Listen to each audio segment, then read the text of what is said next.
Introducing. Hey guys, I'm back again. I'm coming back. Guys, I'm back. Welcome back to my channel. I am Kelly and Dominique. If you're new to my channel, subscribe to my channel, click the bell so that every time I post you will be notified, and follow me on Instagram at. And let's get into the video. Today we will be talking about the original prophet of doom. You have fixed fence when you should be at church. Your fence are gonna drop down. More than drop down. No, I'm not talking about Your Excellency Kevin Smith. So today we're going to be talking about the original prophet of doom, William Miller. and how he impacted the Seventh-day Adventist Church. I love boxing, so let's have a boxing match. William Miller versus the Bible. Are you ready? In this corner we have the Bible, and Matthew 24 verse 36 says, "But about that day or hour no one knows, not even the angels in heaven, nor the Son, but only the Father." And in this corner we have William Miller. He says, "I believe the time can be known by all who desire to understand and be ready for his coming. And I am fully convinced that sometime between March 21, 1843 and March 21, 1844, according to the Jewish method of computation of time, Christ will come and bring all his saints with him, and he will reward every man as his work shall be." Signs of the time, January 25, 1843. Who do you think won this round? You decide. So William Miller was a Baptist minister or a Baptist preacher who believed that 2,300 days, then shall the sanctuary be cleansed, In Daniel 8 verse 14. actually meant that Jesus was going to come back in 1843. He thought that 1 year was equal to 1 day. So he calculated Jesus' return to be 1843 because Darius issued a decree to restore and rebuild Jerusalem. So William Miller jumped through hoops to prove that the cleansing of the sanctuary really meant that fire would actually destroy the earth when Jesus comes back. Dun, dun, dun. In this time, William Miller gained a whole lot of followers. Now, if William Miller was a YouTuber, he would have 100,000 subscribers on YouTube and a lot of followers on Instagram. He was the original influencer. So he was an influencer even before people knew what influencers were. And his followers were called Millerites. You know how Peter can, "What's up, DK gang?" Then he would be like, "What's up, Millerites?" And between 1843 and 1844, they were patiently waiting for Jesus to come back to earth. So William Miller was charismatic, he was dynamic, he was passionate, and everything he said sounded true. And his message got his followers hyped. And if you did not believe that Jesus was coming back between 1843 and 1844, you never believe in a God. Don't believe me? Here's a quote. "You regret I should be so confident of 1843. The reason I am so is I believe in God." What? That was from an excited follower of William Miller. And William Miller did not like when people disagreed with him. William Miller said, "In every place where I have been, the most pious and devoted and living members of the churches do most readily embrace the views thus proclaimed. The worldling professor, the Pharisee, the bigot, the proud, the haughty, and selfish scoff at and ridicule the doctrine of the second coming of Christ," which I'm assuming is the second coming of Christ doctrine is what he was teaching, because I think every Christian believes that Jesus is coming back. Just it wasn't in 1843. Anyway, this is actually similar to what Ellen White would later say. She says, "Those who loved their ease and were content with their distance from God would not be aroused by their carnal security. Many ministers would not accept this saving message themselves, and those who would receive it, they hindered. The blood of souls is upon them." preachers and people joined to oppose this message from heaven. This message from heaven that Jesus was coming in 1843. The Millerites disagreed with legit scriptural disagreements. They objected to the definite time God's all-seeing eye. That song. Anyway, God's all-seeing eye read their hearts. They did not love Jesus near. They knew that their unchristian lives would not stand the test, but they were not walking in the humble path laid out by him. Those quotes are not backed by the Bible, but I digress. The Millerites genuinely believed that preachers who taught what the Bible says about you not being able to predict when Jesus could come just never loved Jesus. They didn't want him to come in their minds, and they condemned anyone who believed what Matthew 24 verse 36 says. Those people were considered to be Babylon. In the Millerites' heads, or in their minds, Millerites were believers, everyone else was the world. Some Millerites were so hyped about Jesus coming that anytime, they're not afraid of no boy. I don't afraid of no man, no girl, nowhere. Anyhow, during Sunday school, they would just get up and advertise their message. Their message that Jesus was coming between 1843 and 1844. Because they thought that God wanted them to do that. Everybody that mashed up Sunday school, they were like, you need to leave!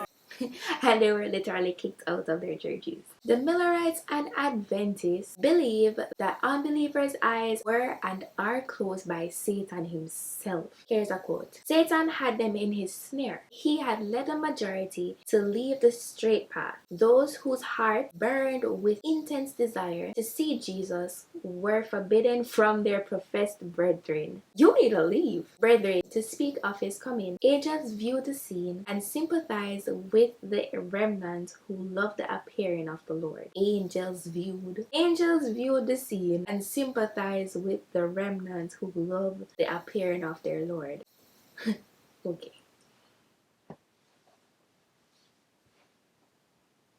Moving on. Millerites felt like they were saints, and everyone else that rejected their message manifested the spirit of Satan. That was just that. And evil angels caused their hearts to be hardened and reject the light from heaven. Remember when Jesus was coming back between March 21, 1843 and March 21, 1844? Right? Him never come. He didn't come. 1843 come and gone. And the Millerites were mad, confused. They're like, what is happening? What's going on? What is the reason? The reason. What was the reason? Why? You never come. But instead of turning back to the Bible where it says, you can't love the man. When I come back, you cannot watch the man. And accepting that that was true, like what Matthew 24:36 says, you know. But instead of doing that, they came up with something else. Another calculation or a correction to the original calculation. What happened to the original plot of the movie? And by they, I mean Samuel Snow. So Samuel said that the Jewish Day of Atonement, which occurs on the 10th day of the 7th month, was a prototype that would fulfill the second coming of Jesus. He gathered the information and found out that the Jewish Day of Atonement in 1844 would have been October 22. 1844. So then now they came up with a new date, which was October 22, 1844. In their minds, it made sense. Them not ask Christ, literally. And at this point, the 7th month movement began. You know, sister, I never learned, them never learned. And once again, they started expecting Jesus to return. This time, October 22, 1844. And they expected everyone else to expect that Jesus was gonna come back the same time as well. And at this point, they referred to it as the midnight cry. I'm going to read a quote. Like a tidal wave, the movement swept over the land, and from city to city, village to village, and into the remote country places it went, until the waiting people of God were fully aroused. The Protestant churches as a whole spurned it and used every means at their command to prevent the belief in Christ's soon coming from spreading. No one dared to mention in a church service the hope of the soon coming Jesus. So at this point, they were certain that Jesus was coming back on October 22, 1844. They were so certain that they sold their lands and quit their jobs to spread the light from heaven.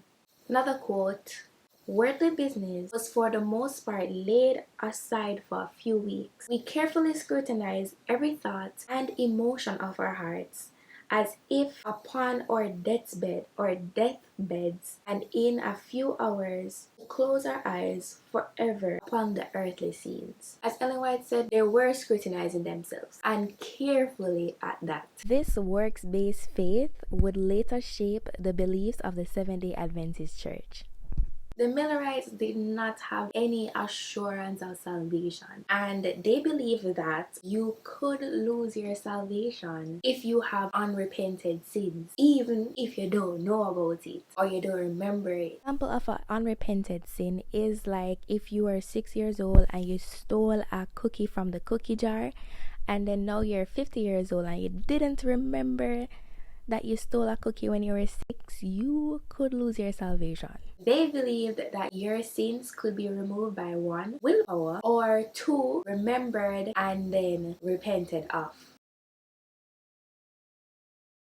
So October 21, 1844 came and the tension grew, because that was the day before Jesus was supposed to come. The Millerites were so excited that they had ascension robes in anticipation of Jesus' return. Seventh-day Adventists will deny this, but I'll do another video on this whole ascension robe saga. They came out in their numbers and they were on higher grounds like roofs, mountains, and high rocks. They were out there waiting for Jesus to come back.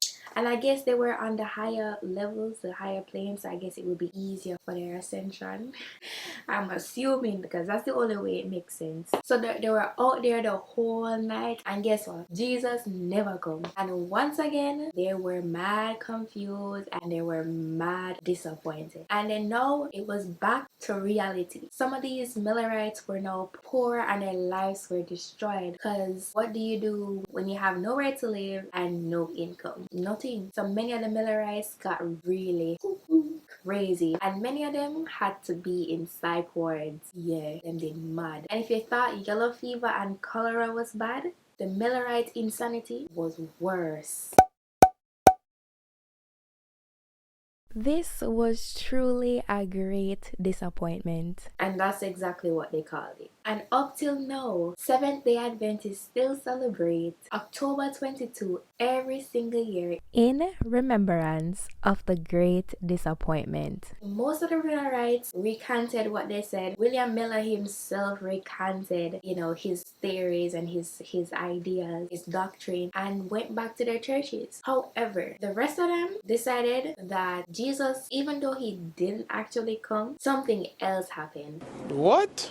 They didn't get the date wrong. They just got the event wrong. Bro, what are you talking about, man? So instead of Jesus coming back, he actually went into the holies of holies, or moved into the most holy place. And this is where they started talking about investigative judgment, which we will talk about in another video. This is not the video for it, and yeah. But guys, that was just a little something about the second Great Awakening. See you next time in another video where we're gonna talk about some more interesting details about how the Seventh-day Adventist movement started. Like, comment, share, subscribe, and follow me on Instagram, and see you in the next video. Bye. This will be Is this on record? Hit the subscribe. Click on the subscribe. I don't remember, to be honest. Subscribe. Click the subscribe icon. Nobody says that. Click the thumbnail. Subscribe. Praising for his grace and favor. Let's go. As Ellen White. Hey, I got a new subscriber.